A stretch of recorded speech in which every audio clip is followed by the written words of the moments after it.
जवन बाबी तलया जी ओके भूला जो कल से भाई न्यू ईयर में आजो। जवन बाबी तलया जी ओके भूला जो कल से भाई न्यू ईयर में आजो।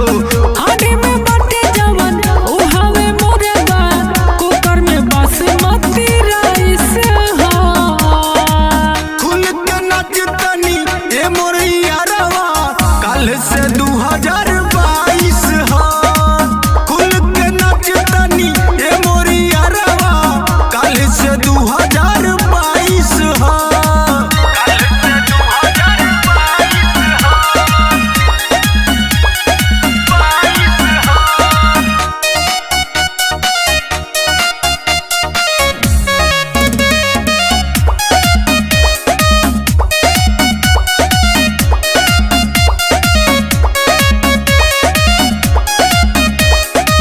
बिस्की बियार के सब ले सवाद हो होई धमाल 12 बजे के बाद हो।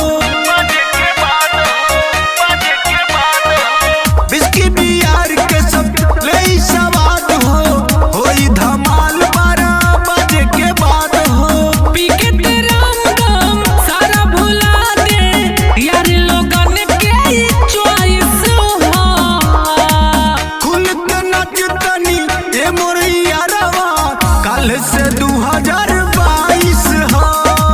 खुल के नाच तनी ए मोरिया रवा कल से 2022 हो।